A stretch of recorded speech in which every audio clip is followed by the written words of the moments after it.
Well, hello. Today I'd like to welcome you to my review of the Tatung 717. Typically I've been reviewing a lot of European vintage, and most of the Chinese stuff you've seen from me has been new.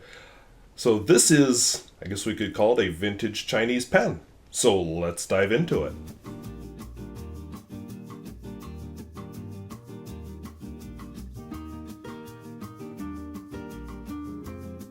If videos like this interest you, where I talk about fountain pens both new and old and at all price points, I would invite you to subscribe.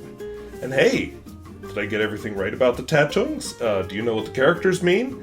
I'd welcome comments down below. Also, what's your experience of Chinese vintage? So, I bought this pen. This is one of the pens that I reviewed last summer. And if you'll recall, last summer I had an accident with my hard drive where I kept everything. It was an external hard drive. Basically, the hard drive met my hard floor. And that was the end. And all that footage was lost. All the driving videos, which is why you haven't seen one all winter, were lost. And this review was lost. But by lucky coincidence, I got some additional information from a comment. If you click on the Evernote link in the video description, it'll take you to that information. But just a little bit more about Tatung that I didn't know. So I guess, other than the pain of losing all of that, I guess it was kind of a blessing. So let's take a look at it. So this is the Tatung 717. It's a Chinese pen. And in case you don't know that, they make sure you know. Now, I don't actually see the word Tatung on it anywhere. Just the 717 made in China. So I'm wondering if it was meant for export. I don't know. I believe it's a 70s or 80s pen. Anyway, it struck my eye when I saw it. And it wasn't too expensive, so I bought one. And I'll just mention that most of my information does come, and since it was in an open public comment, I feel free to give the name. Franca T. I'm sorry, I'm trying to read my own handwriting. Franca T. Liu. And I'm sorry, I probably butchered that. Tatung means Grand East, and manufactured in China. I'll come back to a little history on the company, but you're all here to see the pen. So, to look at the pen, I think it looks really striking with the ink I have in it. Let's get this out of the way. I just really like that ink in it. Just gives it a good look. But, blind cap, that's kind of a draw filler. Well, not kind of, it is. Finial is plain black and a hole.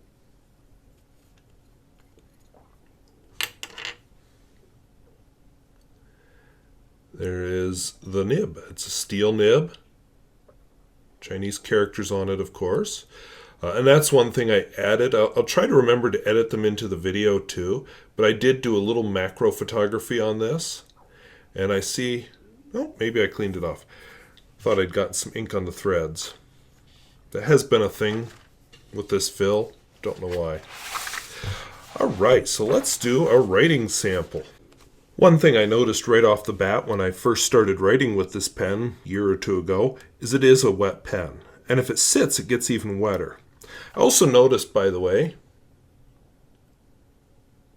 that the nib and feed aren't exactly centered on each other,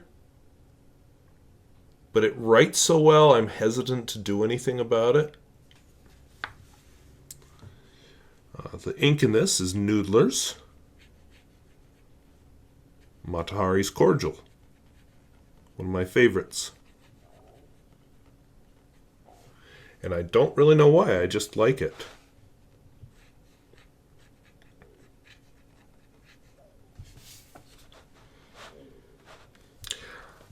Not at all even slightly whoops, that was a kind of a fancy F. Not even slightly a flex nib. I suppose it has a little personality in the writing, but not amazing amounts. It's just a, and yet, slim pen, but it's very pleasant to write with. Wetness and flow, I think you can already tell. Quite good at that.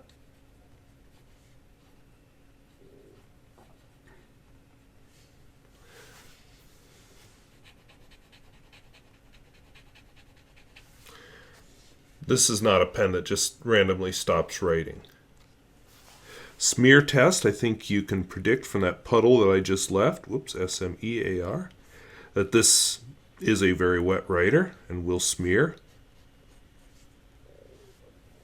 So, yeah, that's wet. And I always like to do a reverse writing for those who are into that kind of thing.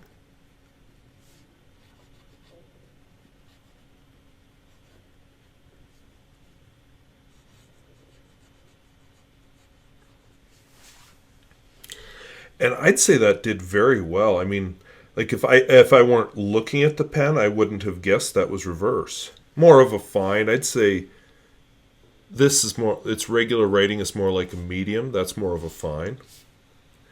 So that seems to follow the trend. Now let's do a longer form writing sample.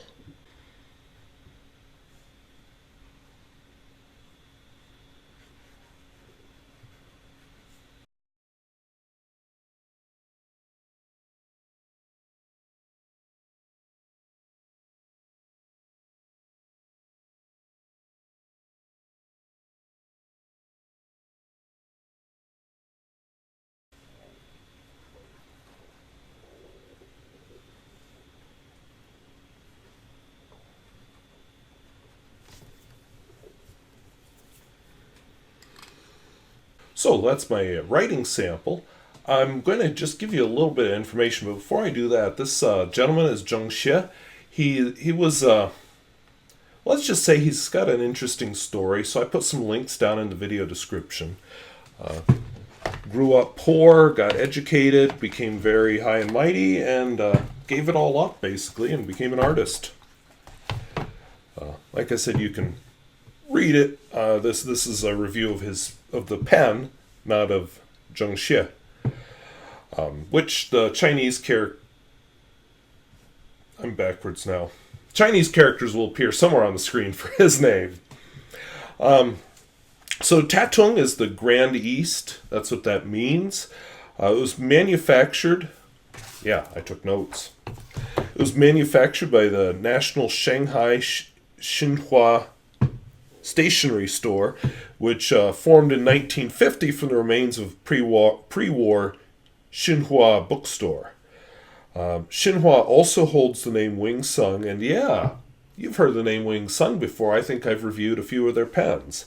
The whole Chinese pen business is somewhat of a mystery to me. What company owns which one? They're selling them under different names, licensing them to each other. It's to the outsider, it's kind of confusing. But Tatung is not a name that's popped up, so I don't know why, but it hasn't.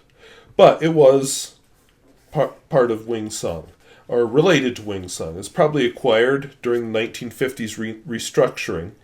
And it was apparently also sold under the Wing Sung name, Wing Sung Tatung 717, because Wing Sung actually made the pen. Now, one other, this person also pointed out that there is a 212 and a 313.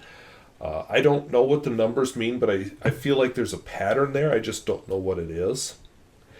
And often the pen was licensed to other manufacturers, and the nib would have then been stamped, such as Lily Tatung 717. So I have a macro lens. I'm talking to you on it because I bought this camera instead of a macro lens, but this camera has macro capability. So I took a photograph of the nib. So that's what you're looking at right now with the macro photography. And again, on the writing samples on the Evernote page and the link down below, you'll find you'll be able to inspect them at your leisure. So I did a Google Translate on Lily Tatung. I saw this. I don't I don't know. I struggle with the Chinese writing system. You know, I've been trying to learn it, although I've been a little lazy with it just lately. I I can't tell really. I don't. They look the same, but they don't. So some of the characters are the same, some are not. I don't know. um, I'm not good with them, but I will say this: whatever this pen is, whatever those characters say, I like it. It's a pen that I won't say it's inked up all the time, but it's a pen I ink up for me because I want to ink it up. And I happen to think it shows off this Matahari's cordial quite well, and looks kind of cool with Matahari's cordial in it. Sorry if Freudian slipped there. She had a little bit of history. um, sorry. Holy cow. I've got half my brain looking at my windows, making sure that the rain isn't coming in them. Matahari's cordial just looks good in it. But I've had a few other inks. I've had lighter yellow inks and so on. That's a cool look too. I just like that ink window in the middle of it. It's just something about it really sets the pen off. And of course, the way it writes is just, not exciting, but it just does such a good job. It's fun to write with a colorful ink in it. So, that said, I have a few other Chinese vintage that you'll be seeing. Basically better known than this one. But I thought this one was fun, so I'm glad I bought it. And you'll be seeing it again regularly in Pens in Use. So, if videos like this interest you, where I talk about fountain pens both new and old and at all price points, I would invite you to subscribe. And hey, is there a Chinese vintage pen that you like? Do you know what those characters say? Please feel free to leave your comments down below. So I want to thank you for watching. We'll see you later. Bye-bye.